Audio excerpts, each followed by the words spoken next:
Halo semua, selamat datang di channelku bersama dengan saya AMG. Di video kali ini saya akan membahas Vivo V20 SE. Ya, smartphone ini pertama kali keluar bersamaan dengan Vivo V20. Dimana kalau Vivo V20 itu mengandalkan ataupun yang paling diunggulkan itu yaitu eye tracking pada kamera depan. Nah, di Vivo V20 SE mengandalkan 32 megapiksel super night selfie.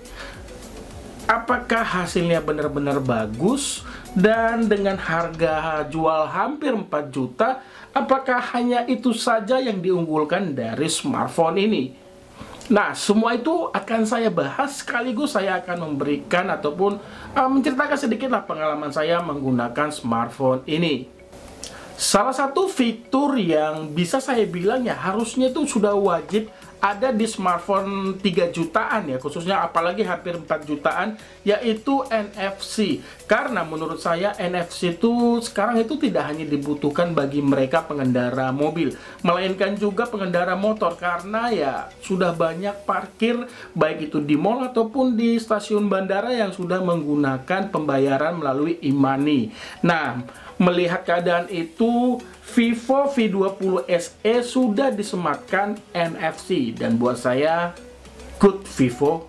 Satu bagian yang langsung mencuri perhatian saya, ya bisa saya bilang sih saya suka, yaitu di bagian desainnya. Nah, di sini saya melihat itu Vivo V20 SE ini berhasil menciptakan desain smartphone yang nyaman saat saya gunakan dengan satu tangan ataupun dua tangan. Alasannya sangat jelas sekali, Vivo V20 SE ini membawa bodi terbilang tipis loh, hanya 7,83 mm saja. Nah, Vivo menyebutnya sleek magical design.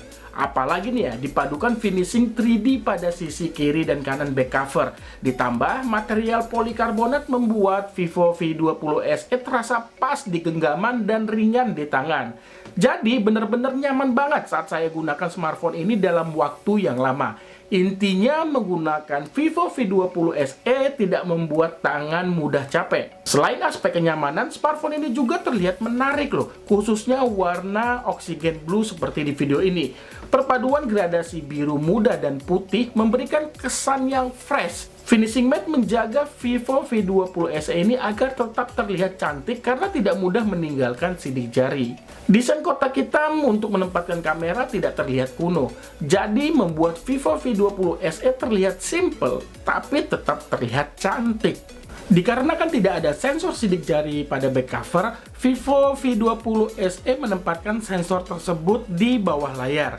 Respon baca terbilang cepat dan akurat. Begitu juga dengan sensor pemindai wajah dari kamera depan. Kalau sudah menempatkan sensor sidik jari di bawah layar, sudah pasti layar Vivo V20 SE menggunakan panel AMOLED. Dipadukan resolusinya Full HD+, pada layar seluas 6,44 inch memberikan tampilan yang lapang serta memberikan kenyamanan secara visual berkat warna yang cerah dan tampilan yang tajam. Satu poin nih yang sangat saya sayangkan, Vivo V20 SE membawa desain layar Pony Deodrop. Model layar begini untuk HP di harga 3 jutaan keluaran di penghujung tahun 2020 ya terlihat sedikit kurang kekinian. Ketidakhadiran LED pemberitahuan juga tidak ada masalah buat saya karena sudah disediakan always on display dengan 6 pilihan. Di bagian software, Vivo V20 SE berjalan pada Android 10 dengan tampilan antarmuka terbaru yaitu Vantage OS 11. Saya tidak akan menjelaskan fitur-fitur terbaru apa sih yang ada pada Vantage OS 11 karena saya juga sudah lama loh tidak mereview smartphone dari Vivo. Jadi ya saya nggak tahu ya fitur baru apa aja yang dibawa.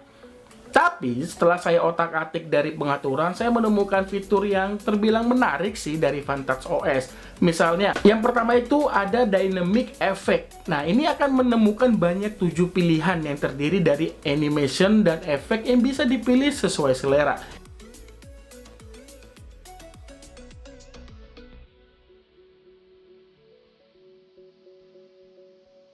Yang kedua, pada shortcuts dan accessibility akan menemukan 9 pilihan mulai dari S Capture hingga accessibility.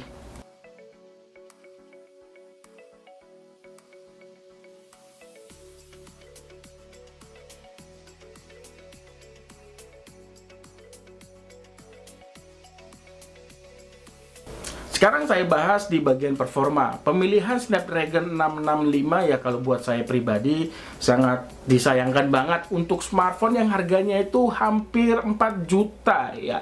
Kalau saya sih berharap setidaknya samalah seperti Vivo V19 ya pendahulunya dengan Snapdragon 675. Memang sih, Snapdragon 665 yang dipadukan CPU octa-core masih bisa diandalkan untuk pemakaian saat ini termasuk bermain game.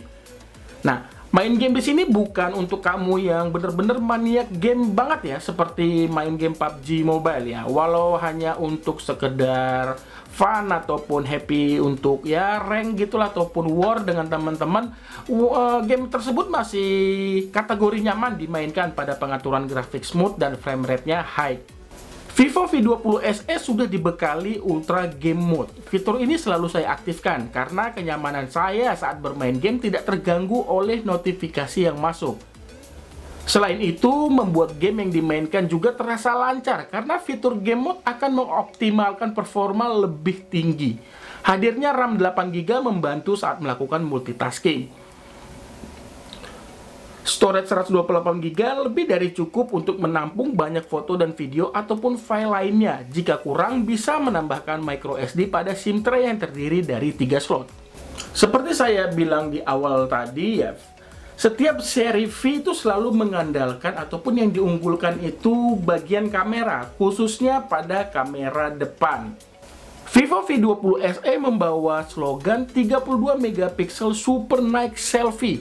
Artinya, kamera depan beresolusi 32 megapiksel memiliki teknologi untuk menghasilkan foto bagus di kondisi cahaya seadanya atau malam hari dengan menggunakan mode night. Kenyataannya bagaimana? Ya, jangan terlalu tinggi lah berharap kalau mode night bisa memberikan foto yang bagus banget. Tapi saya tetap suka karena memberikan hasil foto yang masih bisa dibilang cukup bagus. Sementara untuk foto di kondisi cahaya berlimpah tidak saya ragukan lagi. Detail foto oke dengan warna yang cerah ataupun tidak terlihat pucat.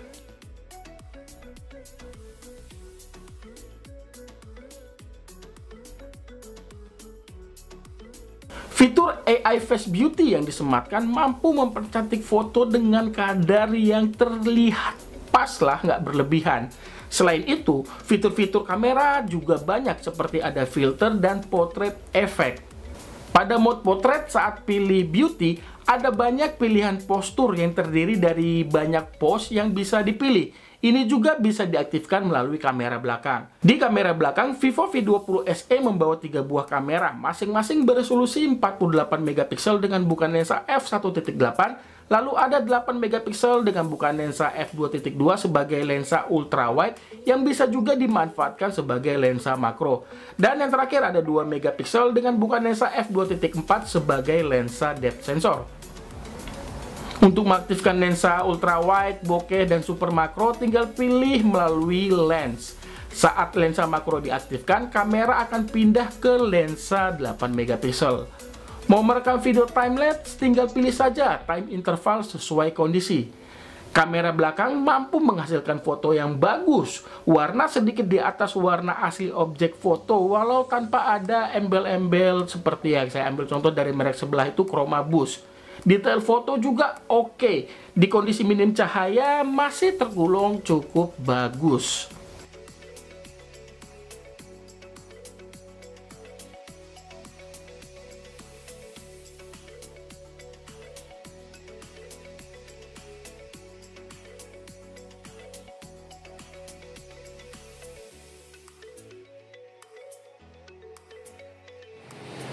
Ini hasil perekaman video dari kamera belakang Vivo V20 SE di resolusi Full HD saja ya. Mentoknya itu bisa pada resolusi 4K untuk kamera belakang dan Full HD pada kamera depan.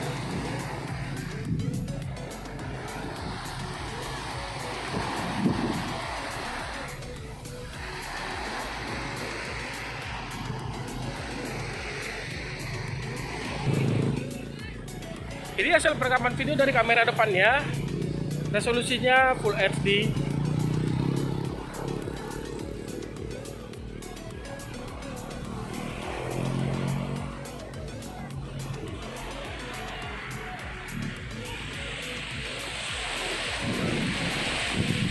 kalau kita membelakangi cahaya hasilnya seperti ini.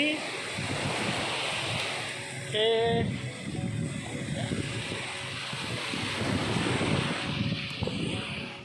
Mengenai daya tahan baterai, Vivo V20 SE mengandalkan kapasitas baterai 4100 mAh. Awalnya nih ya, saya meragukan ketahanan baterai sebesar itu.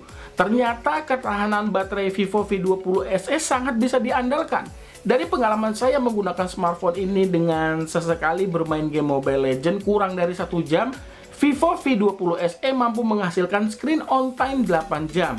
Bila durasi main game Mobile Legends saya tambahkan menjadi kisaran 1,5 jam, plus main PUBG kisaran 20 menitan, Vivo V20 SE mampu menghasilkan screen on time 6 jam. Walaupun kapasitas baterai cepat habis karena saya main game dalam waktu yang lama ya, bisa di atas 3 jam, saya sih nggak akan khawatir. Alasannya sudah jelas, karena ya untuk mengisi kapasitas baterai smartphone ini hingga penuh tidak terlalu membutuhkan waktu yang lama. Urusan audio, Vivo V20 SE mengandalkan satu buah speaker yang ditempatkan di sisi bawah.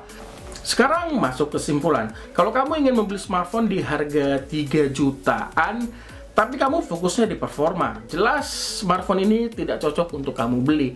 Tapi kalau kamu pengguna smartphone dan ingin beli smartphone di harga 3 jutaan, kamu mengincar yang namanya smartphone itu nggak berat lah, jadi akan nyaman kamu gunakan untuk pekerjaan misalnya, atau kamu yang suka ngevlog, atau kamu suka selfie, dan performanya masih bisa diandalkan.